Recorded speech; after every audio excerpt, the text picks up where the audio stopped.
إن الحمد لله نحمده ونستعينه ونستغفره ونستهديه ونعوذ بالله من شرور أنفسنا وسيئات أعمالنا من يهده الله فلا مضل له ومن يضلل فلا هادي له وأشهد أن لا إله إلا الله وحده لا شريك له وأشهد أن محمدا عبده ورسوله يا أيها الذين آمنوا اتقوا الله حق تقاته ولا تموتن إلا وأنتم مسلمون يا أيها الناس اتقوا ربكم الذي خلقكم من نفس واحدة وخلق منها زوجها وبث منهما رجالا كثيرا ونساء واتقوا الله الذي تساءلون به والأرحام إن الله كان عليكم رقيبا.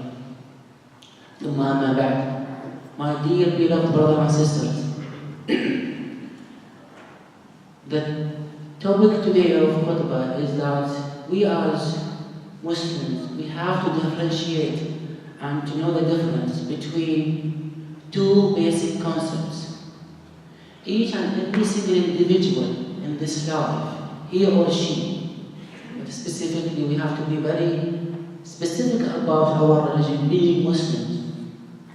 Each individual will pass through several times with attacks of sadness, loss of hope, anger, happiness, and even sometimes depression. But at the same time, we have to differentiate between hope and despair. Being a Muslim with a strong faith, you shouldn't lose hope from Allah subhanahu wa ta'ala. There is a difference between sadness and despair. Each and every single individual, we have to commit sins. We have to make akhta, we have to make a lot of sayyat, because Prophet Muhammad said that if we are not committing sin and ask for tawbah from Allah subhanahu wa ta'ala, Allah subhanahu wa ta'ala will exchange us with another people whom they commit sin and ask for tawbah. This is the basic concept, because being a Muslim in your passport is not the same as being a mu'min. Because the difference between a Muslim and a mu'min. Everybody is Muslims, each individual is a Muslim, but few people will be mu'mineen, those who have strong faith.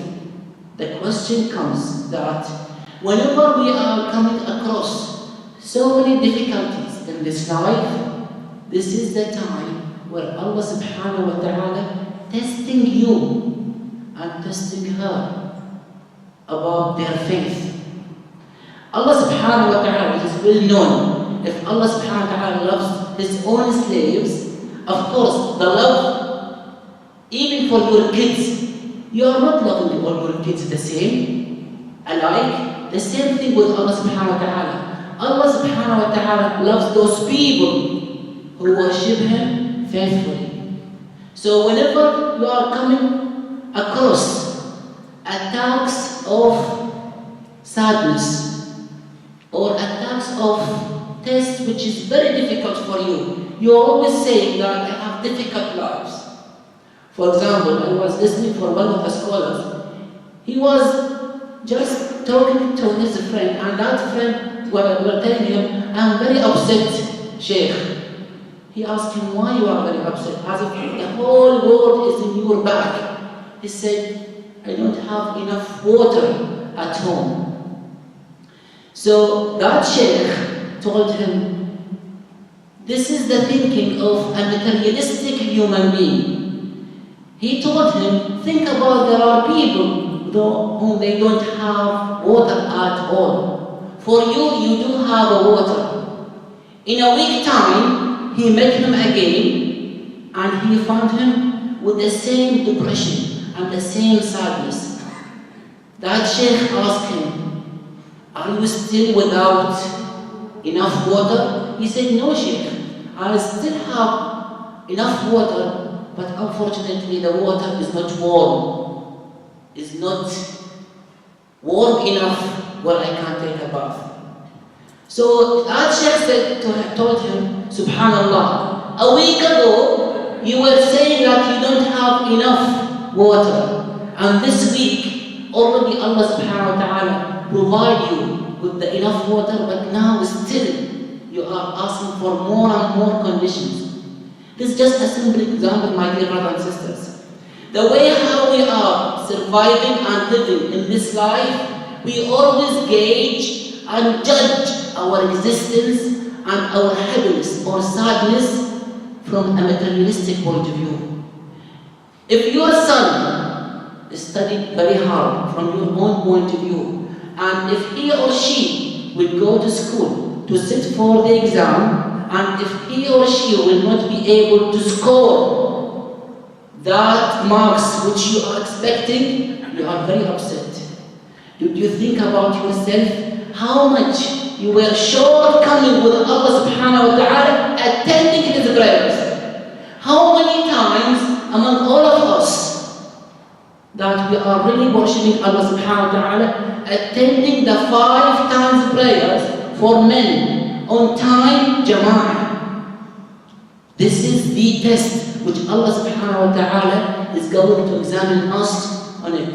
It's not to say whatever being given to you in this life. On the other hand, there are so many wealthy people being tested. Allah subhanahu wa ta'ala gave them so much wealth. This is not only a blessing from Allah subhanahu wa ta'ala. This is a test.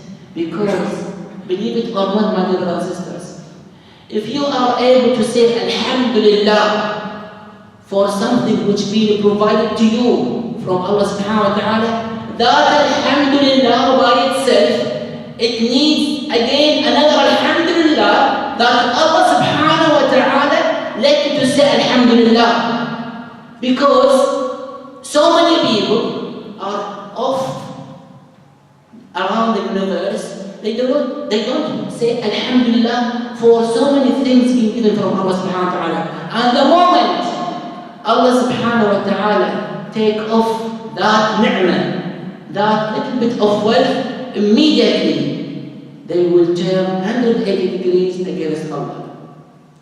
My dear brothers and sisters, I just need to differentiate between hope, so don't lose hope in Allah subhanahu wa ta'ala, and despair.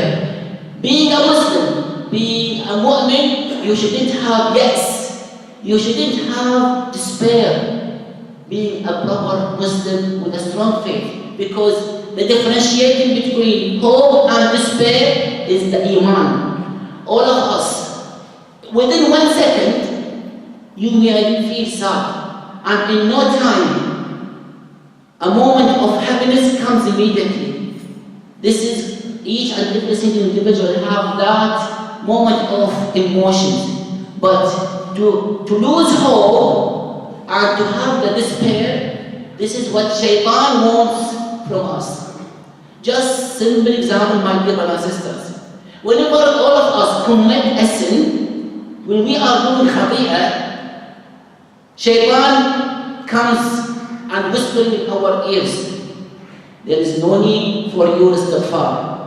There is no need for your tawbah. Forget it. Allah will not forgive you. This is what Shaitan is looking for. Because Shaitan is always whispering for the human beings for yes, for despair. But Allah subhanahu wa ta'ala in the Quran al-Kareem said, very beautiful ayah, وَمَنْ يَتَّقِ اللَّهَ يَجْعَلْ لَهُ مَخْرَجًا وَيَرْزُقْهُ مِنْ حَيْثُ لَا يَحْتَسِبُ. Whosoever worship and fear Allah subhanahu wa ta'ala, Allah subhanahu wa ta'ala will give him the amount of wealth from sources you never thought of it. The other ayah, which is whenever you commit a lot of sin, Allah subhanahu wa ta'ala said in the Quran al-Kareem, قُلْ يَا عِبَادِيَ الَّذِينَ أَسْرَفُوا عَلَىٰ أَنفُسِهِمْ لَا تَقْنَطُوا مِنْ رَحْمَةِ اللَّهِ إِنَّ اللَّهَ يَغْفِرُ الذُّنُوبَ جَمِيعًا. A very beautiful ayah. قُلْ يَا عِبَادِي. Can you imagine? In spite of our all sins against Allah subhanahu wa ta'ala, He is calling us His slaves. قُلْ يَا عِبَادِيَ الَّذِينَ أَسْرَفُوا عَلَىٰ أَنفُسِهِمْ. It's not a simple sin. It's too much sin. Simple example, my dear brothers and sisters, is when my kids commit mistakes towards their parents, Sometimes we tell them, I may forgive you, but I will not forget. Allah subhanahu wa ta'ala will forgive everything. The moment He wants only your faith and your sincerity, asking tawbah and istighfar.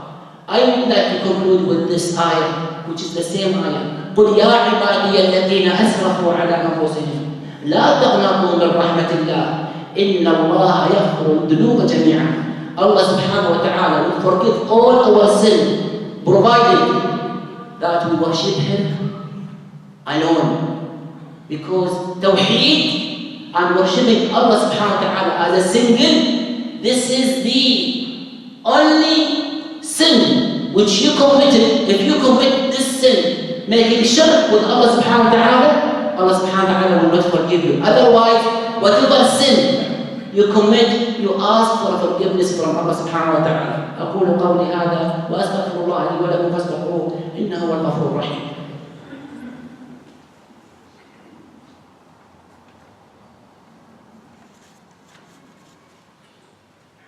الحمد لله رب العالمين والصلاة والسلام على سيدنا محمد وعلى آله وصحبه وسلم أجمعين. ثم أما بعد. The other thing about it is that always remember Allah subhanahu wa ta'ala created mercy and rahmah from 100 parts, and there is only one part among the 100 parts of rahmah. So 99 parts of rahmah is already with Allah subhanahu wa ta'ala. There is only one part which we are exchanging with each other, that you feel so much mercy and you are feeling so much towards your wife if she is sick, or towards your kids. Even that rahmah, that part of rahmah, where sometimes you find a cat looking after the kittens, the small ones. This is part. Believe it or not, my dear sisters. On the day of judgment, Shaitan, at one stage, he has that thought, because Allah subhanahu wa ta'ala is distributing all His rahmah on the day of judgment, to the extent that Shaitan will have a moment of thinking that Allah may give him that rahmah, to that extent. So my take-home message for you, my brothers and sisters, don't ever give up for Allah subhanahu wa ta'ala.